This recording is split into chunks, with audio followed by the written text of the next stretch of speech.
Alright, good evening everyone, and thank you for attending my seminar.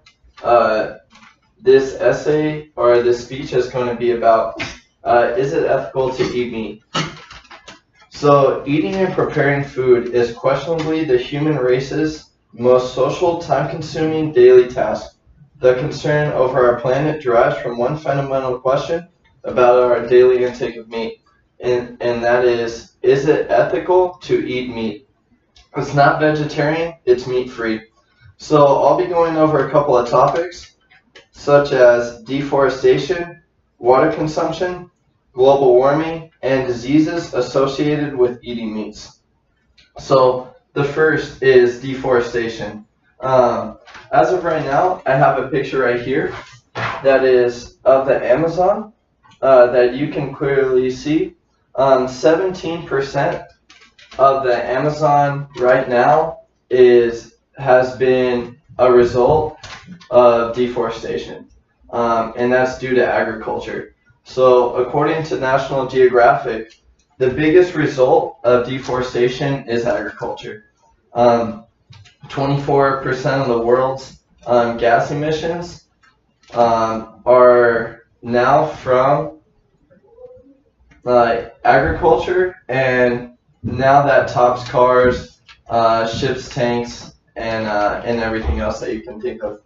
So, um, every year within the rainforest, there are 4 to 6,000 species of animals, bugs that go extinct every year, and this is reoccurring, and it's an approximate, and this is just within Brazil. But in 100 years, the Amazon rainforest will be gone forever, and that's just one lifetime. So you can imagine how much of a global footprint that we cause on our planet. So also as well, to make enough space for cattle, they need to grow. They need to be out and eating farm, going out into the farmlands. So farmers have to create more and more space. And with each of the acres that it takes for a cattle to thrive, they have to have food. And so additionally, this goes um, into my third topic, but is soybeans.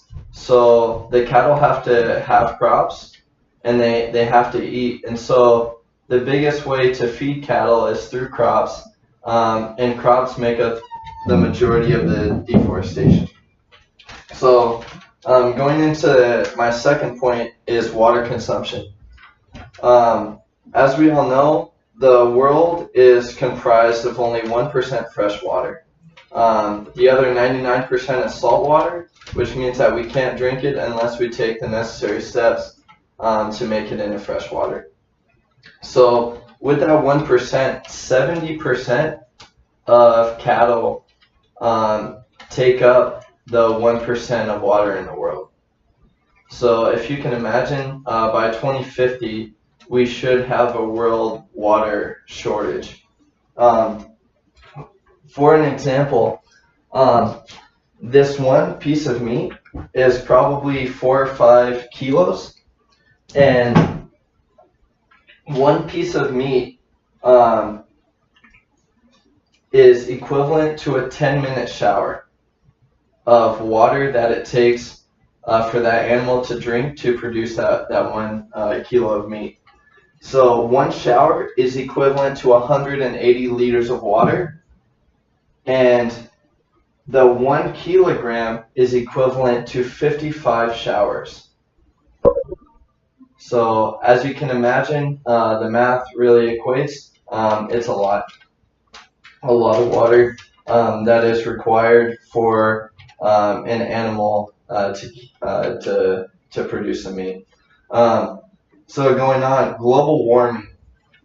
So global warming is overall the biggest factor in switching and not eating meat.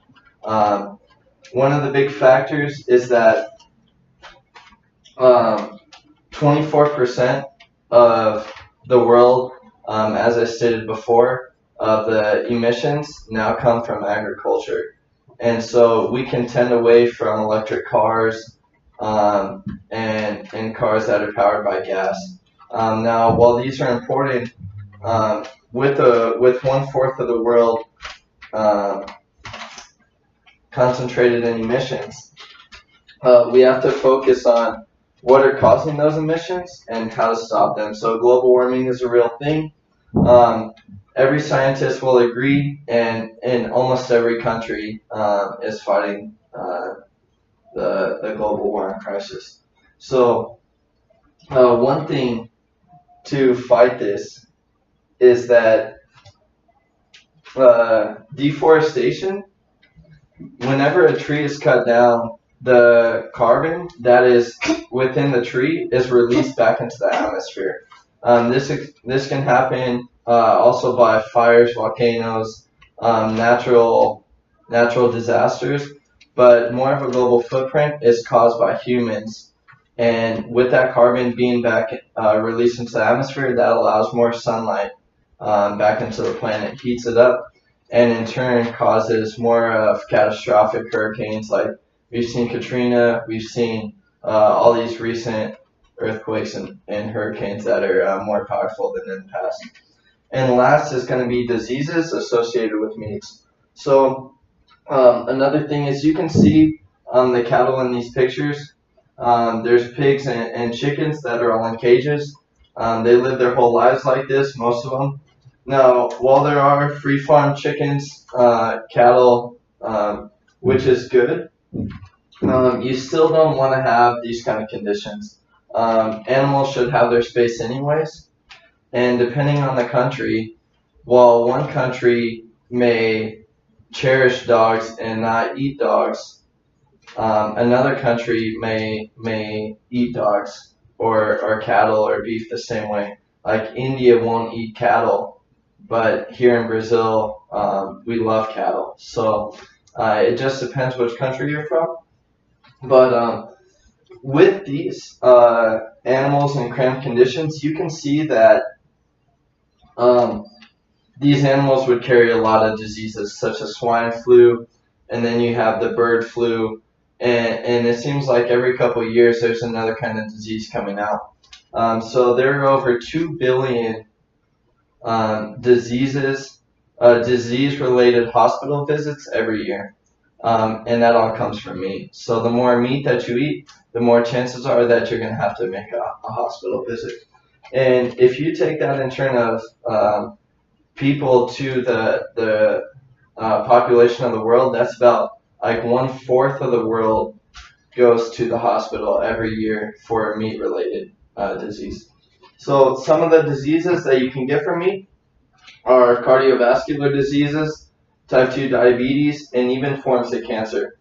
In wealthier countries, we eat more meat. It is what it is.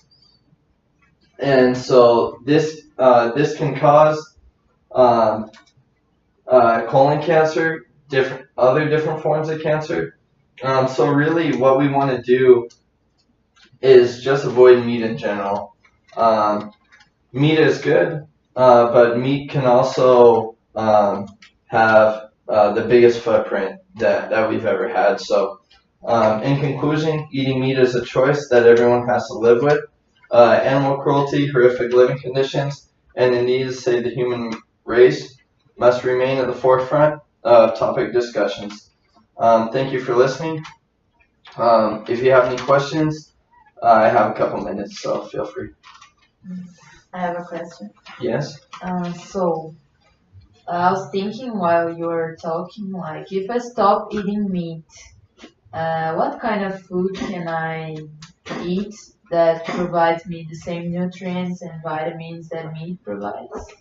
So, to answer your question, the different kinds of foods that you can eat that provide the same nutrients, you can eat beans, nuts also provide a lot of nutrients.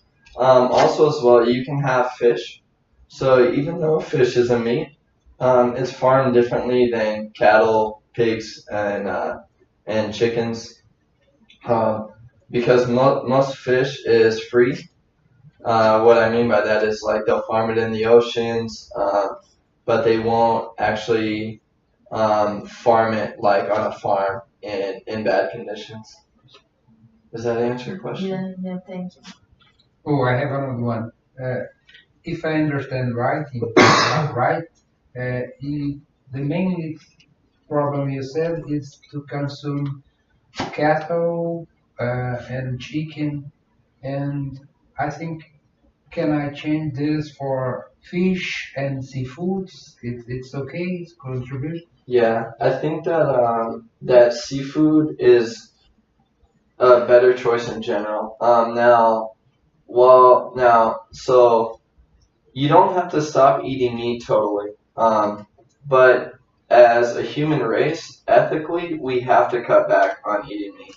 So already, right now in the UK, 1 in 4 people are vegans or vegetarians. And so that's a huge impact. And I think that every day more and more people realize that we have to stop eating so much meat and then really focus on getting back to having a healthy planet, a healthy world. And also, too, it's just healthier. You'll have less diseases. So, yeah, absolutely. Okay, thank you. I have a question. Yes. Posso falar em português? Yes, go ahead.